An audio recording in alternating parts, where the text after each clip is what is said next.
اعوذ باللہ من الشیطان الرجیم بسم اللہ الرحمن الرحیم فلما فصل طالوت بالجنود قال ان اللہ مبتلیکم بنہر فمن شرب منہ فلیس منی ومن لم یطعمہ فإنہ منی الا من اغترف غرفة بیدہ فشربوا منہ الا قلیلا منہم صدق اللہ العظیم رب اشرح لی صدری ویسر لی امری واحلل عقدۃ من لسانی یفقہوا قولی الحمد للہ رب العالمین والصلاة والسلام علی سید الانبیاء وجمیع المرسلین محمد الامین وعلی آلہ واصحابہ اجمعین۔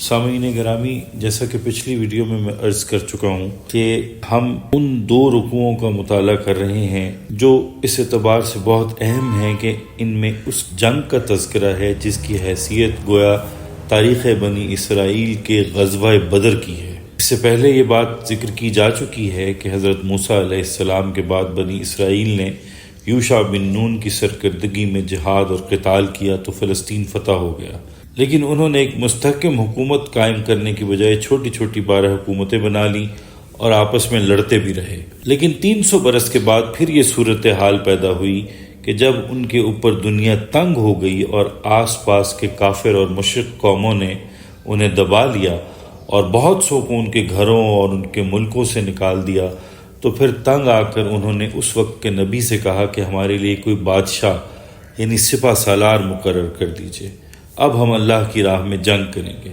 چنانچہ وہ جو جنگ ہوئی ہے طالوت اور جالوت کی، اس کے بعد گویا بنی اسرائیل کا دور خلافت شروع ہوا، اور قرآن حکیم میں اس مقام پر طالوت اور جالوت کا تذکرہ کرنے کا جو سبب ہے وہ یہ ہے، جو مقصد ہے وہ یہ ہے کہ یہ در حقیقت صحابہ کرام رضوان اللہ علیہم اجمعین کو ایک آئینہ دکھایا جا رہا ہے کہ اب یہی مرحلہ تمہیں درپیش ہے، غزوہ بدر پیش آنے والا ہے، اس لیے تیاری کر لو۔ اور اگر ہم تعویل عام کے اعتبار سے غور کریں تو یہ مسلمانوں کو، تمام امت مسلمہ کو، امت محمدی صلی اللہ علیہ وسلم کو ہدایات دی جا رہی ہیں اور آئینہ دکھایا جا رہا ہے اور ایک صراط مستقیم دکھایا جا رہا ہے۔ ان دو رکوعات میں سے ایک رکوع کا ہم مطالعہ کر چکے ہیں، اب اگلے رکوع یعنی رکوع نمبر 33 کا آغاز کرتے ہیں آیت نمبر 249 سے۔ فلما فصل طالوت بالجنود، پھر جب طالوت اپنے لشکروں کو لے کر چلے، قال ان اللہ مبتلیکم بنہر، تو انہوں نے کہا کہ اللہ تعالیٰ تمہاری آزمائش کرے گا ایک دریا سے، اور یہ وہی دریا ہے جسے جارڈن ریور کہا جاتا ہے، دریائے اردن۔ فمن شرب منہ فلیس منی، تو جو اس میں سے پیٹ بھر کر پانی پیے گا وہ میرا ساتھی نہیں ہے۔ ومن لم یطعمہ فإنہ منی، اور جو اس میں سے پانی نہیں پیے گا وہ میرا ساتھی ہے۔ الا من اغترف غرفۃ بیدہ، سوائے اس کے کہ کوئی اپنے ہاتھ سے صرف چلو بھر پانی لے کر پی لے۔ اصل میں ہر کمانڈر کے لیے ضروری ہوتا ہے کہ کسی بھی بڑی جنگ سے پہلے اپنے ساتھیوں کے جوش و جذبے اور عزم و حوصلے کو، مرال کو پرکھے اور ڈسپلن کی حالت کو دیکھے۔ چنانچہ رسول اللہ صلی اللہ علیہ وسلم نے بھی غزوہ بدر سے قبل مشاورت کی تھی کہ مسلمانوں، ایک طرف جنوب سے کیل کانٹے سے لیس ایک لشکر آ رہا ہے اور دوسری طرف شمال سے مال و اسباب سے لدا پھندا ایک قافلہ آ رہا ہے۔ اللہ تعالیٰ نے وعدہ فرمایا ہے کہ ان دونوں میں سے ایک تمہیں ضرور ملے گا، بتاؤ کدھر چلیں۔ کچھ لوگ جو کمزوری دکھا رہے تھے انہوں نے کہا کہ چلے پہلے قافلہ لوٹ لیتے ہیں، اور جو لوگ باہمت تھے انہوں نے کہا حضور آپ کا ارادہ ہو، جو آپ کی منشا ہو، آپ صلی اللہ علیہ وسلم اس کے مطابق فیصلہ فرمائیے، ہم حاضر ہیں۔ تو یہاں بھی طالوت نے اپنے لشکریوں کا ٹیسٹ لیا کہ وہ میرے حکم کی پابندی کرتے ہیں یا نہیں کرتے۔ فشربوا منہ الا قلیلا منہم، تو انہوں نے اس میں سے خوب جی بھر کر پانی پیا سوائے ان میں سے ایک قلیل تعداد کے، یعنی زیادہ تر لوگوں نے پانی پی لیا۔ فلما جاوزہ ہوا والذین آمنوا معہ، تو جب دریا پار کر کر آگے بڑھے طالوت اور ان کے ساتھی اہل ایمان، قالوا لا طاقت لنا اليوم بجالوت وجنودہ، تو انہوں نے کہا کہ آج ہم میں جالوت اور اس کے لشکروں کا مقابلہ کرنے کی طاقت نہیں ہے۔ واضح رہے کہ سب سے پہلی سکریننگ تو اس سے پہلے ہو چکی تھی، ان میں سے جو قتال ہی کے منکر ہو گئے تھے وہ پہلے ہی الگ ہو چکے تھے، اب یہ دوسری چھلنی تھی، جو اس میں سے نہیں نکل سکے وہ پانی پی کر بے سدھ ہو گئے۔ یہ ایسا ہی ہے جیسے غزوہ احد میں رسول اللہ صلی اللہ علیہ وآلہ وسلم کے ساتھ 1000 آدمی مدینہ منورہ سے نکلے تھے اور پھر عین وقت پر 300 افراد ساتھ چھوڑ کر چلے گئے تھے۔ تو جب طالوت اور ان کے ساتھیوں نے جو ایمان پر ثابت قدم رہے دریا پار کر لیا تو انہوں نے کہا کہ آج ہم میں جالوت اور اس کے لشکروں کا مقابلہ کرنے کی طاقت نہیں ہے۔ جالوت ایک بڑا قوی ہیکل اور بڑا ایک لمبا چوڑا طاقتور انسان تھا، اور زرہ بختر میں اس کا پورا جسم اس طرح چھپا ہوا تھا کہ سوائے آنکھ کے سوراخ کے جسم کا کوئی حصہ کھلا نہیں تھا۔ لوہے کی زرہ بختر تھی جس کے اندر وہ مکمل طور پر چھپا ہوا تھا، اور اس کی مبارزت کے جواب میں کوئی بھی مقابلے پر نہیں آ رہا تھا، کیونکہ جالوت کو تو کچھ لگنا نہیں تھا، اس کے اوپر تو لوہے کی زرہ بختر تھی اور وہ خود بھی بہت مضبوط تھا، لہٰذا لوگ ڈر گئے۔ قال الذين يظنون انهم ملاقو الله كم من فئة قليلة غلبت فئة كثيرة باذن الله، تو کہا ان لوگوں نے جو یقین رکھتے تھے کہ انہیں ایک دن اللہ سے ملاقات کرنی ہے کہ کتنی مرتبہ ایسا ہوا ہے کہ ایک چھوٹی جماعت بڑی جماعت پر غالب آ گئی اللہ کے حکم سے۔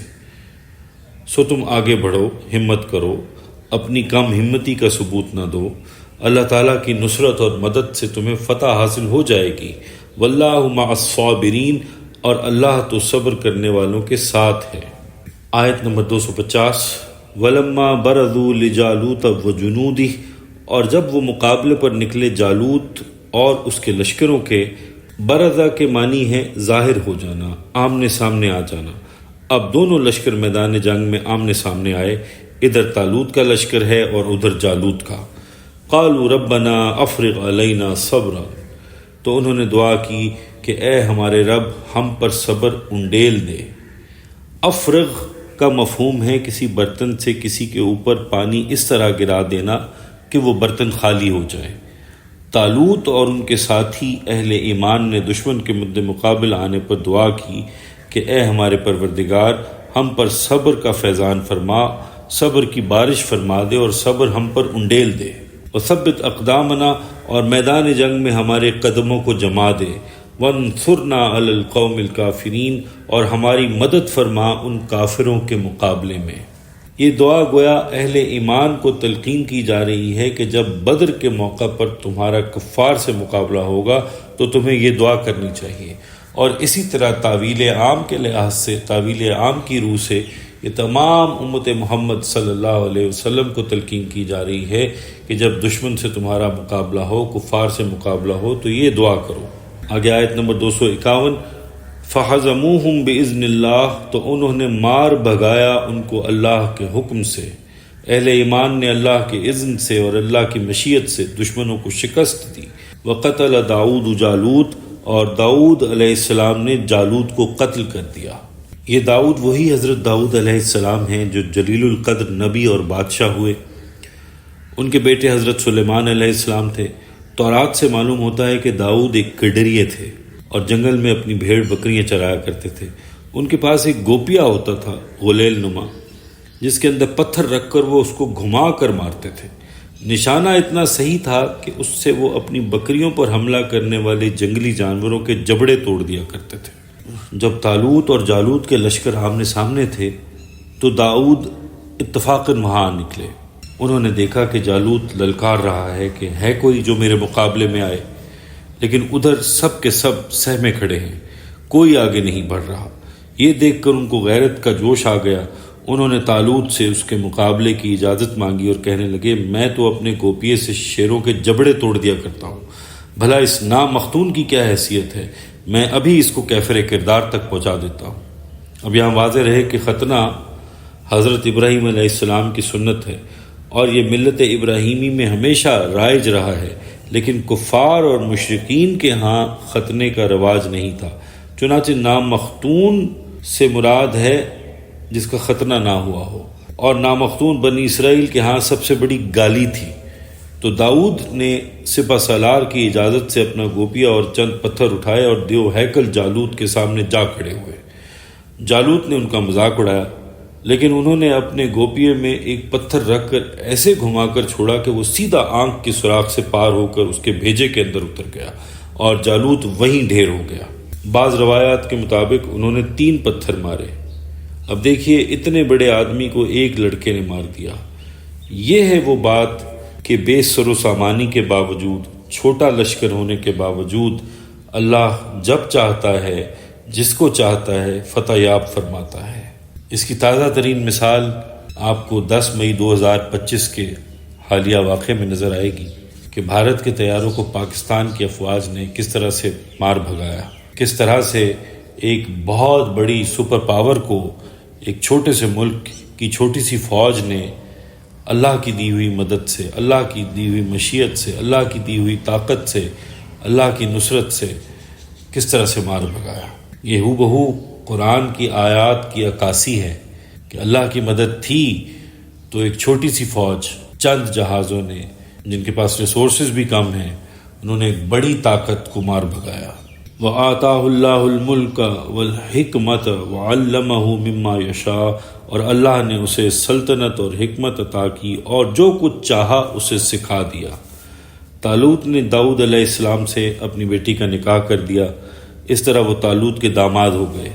پھر طالوت نے انہی کو اپنا وارث بنایا اور یہ بادشاہ ہوئے۔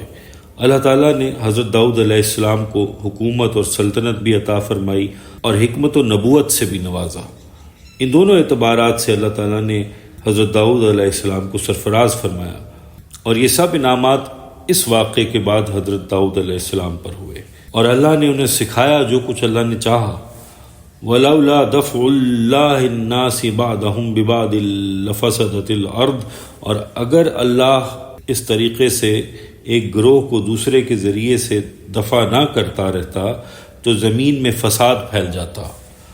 زمین میں جب بھی فساد ہوتا ہے تو اللہ تعالیٰ کوئی شکل ایسی پیدا کر دیتا ہے کہ کسی اور گروہ کو سامنے لا کر مفسدوں کا خاتمہ کرتا ہے۔ اگر ایسا نہ ہوتا تو زمین میں فساد ہی فساد پھیل گیا ہوتا۔ اللہ تعالیٰ نے جنگوں کے ذریعے سے فسادی گروہوں کا خاتمہ فرمایا ہے۔ ہر بڑا فرعون جو آتا ہے اللہ تعالیٰ اس کے مقابل کسی نہ کسی موسیٰ کو کھڑا کر دیتا ہے۔ اس طرح اللہ تعالیٰ نے ہر سرکش اور فسادی کے لیے کوئی نہ کوئی علاج تجویز کیا ہوا ہے۔ وَلَكِنَّ اللَّهَ ذُو فَضْلٍ عَلَى الْعَالَمِينَ، لیکن اللہ تعالیٰ تو تمام جہانوں پر بڑا فضل کرنے والا ہے۔ اگر شر کی طاقتوں کو ویسے کہ ویسا چھوڑ دیا جائے اور ان سے ٹکرانے والا کوئی نہ ہو، جہاد نام کی کوئی چیز نہ ہو، تو پوری دنیا میں شر اور فساد پھیل جائے گا۔ فرمایا اللہ نے یہ جو جہاد کا بندوبست کیا ہے، تم پر جہاد فرض کیا ہے، تو اس لیے فرض کیا ہے کہ ان شریر لوگوں کو ذرا پیچھے ہٹاؤ۔ ایک جگہ فرمایا کہ اگر اللہ تعالیٰ یہ انتظام نہ فرماتا تو دنیا میں کوئی عبادت خانہ باقی نہ رہتا، کوئی مسجد باقی نہ رہتی۔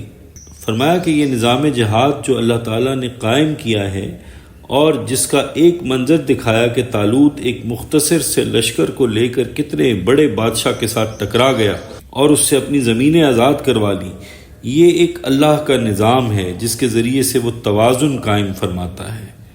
یہ کام اللہ تعالیٰ جہاد کے ذریعے سے کرتا ہے، اور جہاں بھی یہ جہاد کا طریقہ چھوٹ جائے گا توازن بگڑ جائے گا۔ معلوم ہوا کہ ہمیں یہ ایک حکم ہے کہ جہاد کی سنت کو ہمیشہ زندہ رکھیں، اس میں غفلت نہیں برتنی۔ اللہ تعالیٰ تمام جہانوں پر مہربان ہے۔ جہاد اللہ تعالیٰ کا بہت بڑا فضل ہے۔ جہاد کے ذریعے سے اللہ تعالیٰ قوموں پر فضل فرماتا ہے، ان میں ایک توازن قائم فرماتا ہے۔ آگے آیت نمبر 252، تِلْکَ آیاتُ اللَّهِ نَتْلُوهَا عَلَيْكَ بِالْحَقِّ، یہ اللہ کی آیات ہیں جو ہم آپ صلی اللہ علیہ وآلہ وسلم کو پڑھ کر سنا رہے ہیں حق کے ساتھ۔ یہ قول گویا حضرت جبرائیل علیہ السلام کی طرف منسوب ہوگا۔ یہ محمد الرسول اللہ صلی اللہ علیہ وآلہ وسلم اور تمام مسلمانوں سے خطاب ہے کہ یہ اللہ کی آیات ہیں جو ہم آپ کو سنا رہے ہیں حق کے ساتھ۔ یہ ایک با مقصد سلسلہ ہے۔ وَإِنَّكَ لَمِنَ الْمُرْسَلِينَ، اور یقیناً اے محمد صلی اللہ علیہ وآلہ وسلم آپ اللہ کے رسولوں میں سے ہیں۔ اب اس رکوع کی آخری آیت نمبر 253، تِلْكَ الرُّسُلُ فَضَّلْنَا بَعْضَهُمْ عَلَى بَعْضٍ، ان رسولوں میں سے ہم نے بعض کو بعض پر فضیلت دی ہے۔ یہ ایک بہت اہم اصول بیان ہو رہا ہے. یہ بات اس سے پہلے بیان کی جا چکی ہے کہ تفریق بین الرسل کفر ہے. رسولوں کے مابین تفریق کرنا، فرق کرنا، یہ کفر ہے. جبکہ تفضیل قرآن سے ثابت ہے، یعنی ایک رسول کا دوسرے پہ افضل ہونا، یہ تفضیل ہے. اللہ تعالیٰ نے اپنے رسولوں میں سے ہر ایک کو کسی نہ کسی پہلو سے فضیلت بخشی ہے، اور اس اعتبار سے وہ دوسروں پر ممتاز ہے. چنانچہ جزوی فضیلتیں مختلف رسولوں کی ہو سکتی ہیں، البتہ کلی فضیلت تمام انبیاء اور رسل پر محمد الرسول اللہ صلی اللہ علیہ وآلہ وسلم کو حاصل ہے. منہم من کلم اللہ، ان میں سے وہ بھی تھے جن سے اللہ نے کلام فرمایا. اب یہ حضرت موسیٰ علیہ السلام کی فضیلت کا خاص پہلو ہے. ورفع بعضهم درجات، اور بعض کے درجات کسی اور اعتبار سے بڑھا دیے. وآتینا عیسیٰ ابن مریم البینات، اور ہم نے عیسیٰ ابن مریم کو بڑے کھلے معجزے دیے. وأیدناہ بروح القدس، اور ان کی مدد فرمائی روح القدس یعنی حضرت جبرائیل علیہ السلام کے ذریعے.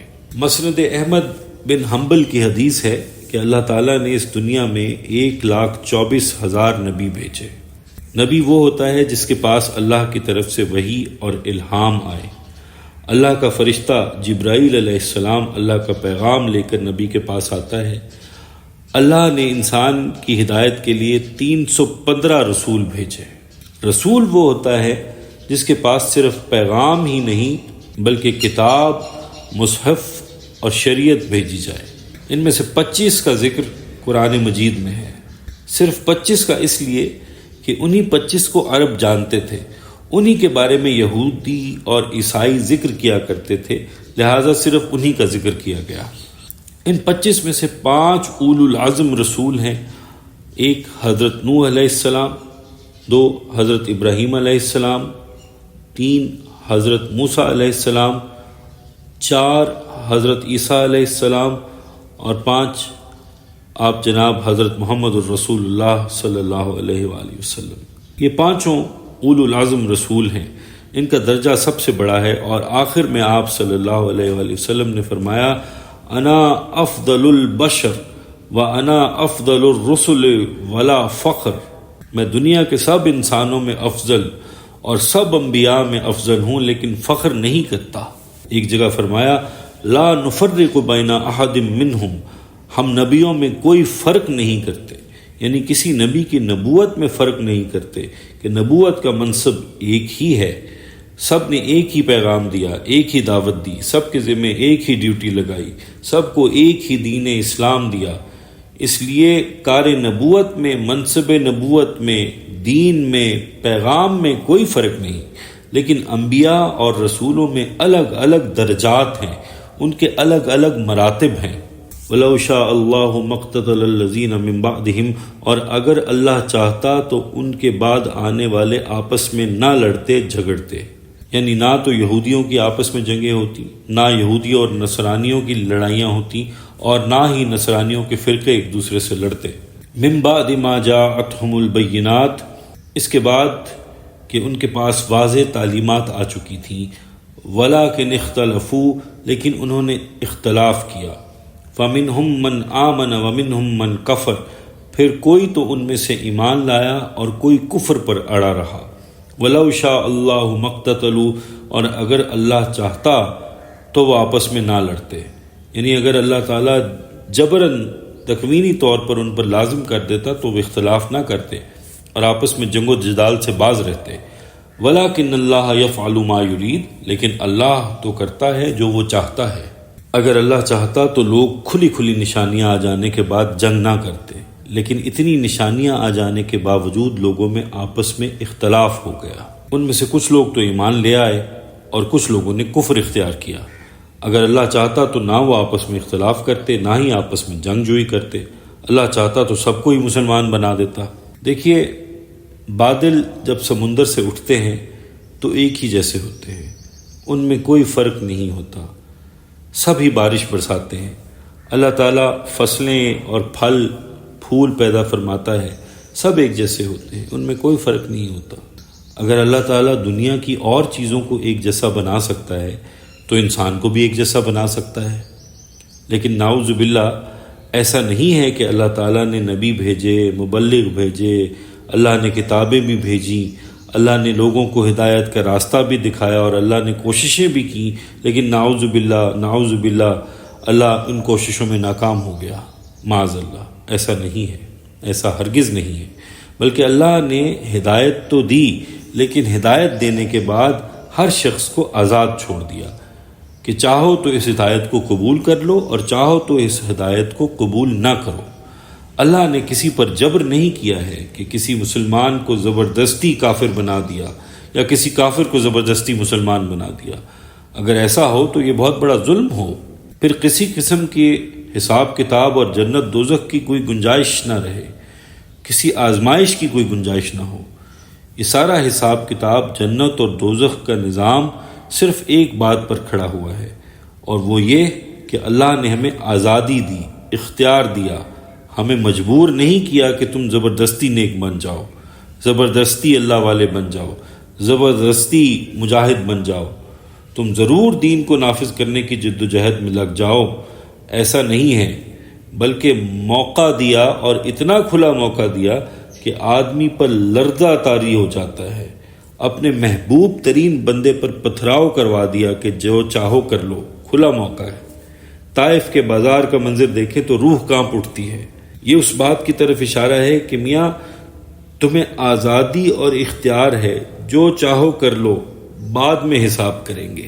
یہ دنیا امتحان کی جگہ ہے، اس لیے پوری آزادی دے دی، جو چاہے لکھ لو، جو چاہے پرفارم کر دو، اس میں کوئی جبر نہیں ہے۔ فرمایا کہ اگر ہم چاہتے تو جبر کرتے، پھر نبیوں، کتابوں اور ہدایات کی ضرورت ہی نہیں تھی۔ غور کرے، جانور پیدا ہوتا ہے تو وہ اللہ کی طرف سے ہدایت یافتہ ہوتا ہے۔ شہد کی مکھی کو دیکھیں، کیا اس نے کوئی کتاب پڑھی ہے؟ کیسا حیران کن چھتا بناتی ہے۔ انجینئرنگ یونیورسٹی کا کوئی پروفیسر یا بڑے سے بڑا آرکیٹیکٹ یہ کام کر نہیں سکتا جو شہد کی مکھی کرتی ہے۔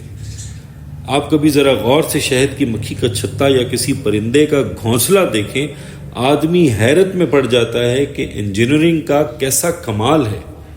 اللہ نے ان کو ہدایت دے رکھی ہے اور پڑھا رکھا ہے، انہیں علم دے رکھا ہے، انہیں سکھا رکھا ہے۔ بچہ پیدا ہوتا ہے تو پیدا ہوتے ہی ماں کا دودھ پینے لگتا ہے۔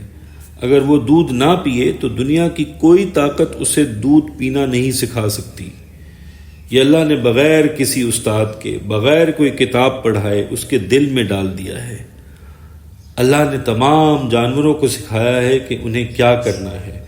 وہ فطرت سے علیحدہ نہیں ہوتے، وہ کوئی غیر فطری کام نہیں کرتے۔ یہ غیر فطری کام صرف انسان ہی کرتا ہے کیونکہ اسے آزادی ہے، یا جنات، مگر جانوروں کو آزادی نہیں ہے۔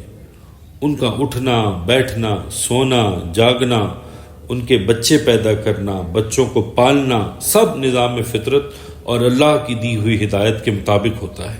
وہ ہدایت اللہ نے ان کے دلوں میں ڈال دی ہے۔ اگر وہ چاہتا تو یہ ہدایت انسان کے دلوں میں بھی ڈال دیتا، لیکن اس نے ہمیں جو شرف عطا فرمایا ہے وہ شرف یہ ہے کہ تم اپنی کوشش، اپنی مرضی، اپنے پیار اور اپنی طلب سے میری طرف آؤ۔ یہ بہت بلند مقام ہے، بہت ہی زیادہ بلند مقام ہے، بہت بڑا مرتبہ ہے جو انسان کو اللہ تعالیٰ نے عطا فرمایا ہے۔ ایک فرشتے کے پاس تو سوائے اطاعت الہی کے کوئی راستہ ہی نہیں ہے، وہ بیچارہ کیا کرے؟ اس کے پاس تو سوائے پیار اور محبت کے اور کچھ کرنے کو دوسرا راستہ ہی نہیں ہے۔ جبکہ انسان کو یہ اختیار دیا اور شرف دیا کہ آؤ خود مجھ سے محبت کرو، بغیر کسی جبر کے، بغیر کسی زبردستی کے مجھ سے محبت کرو۔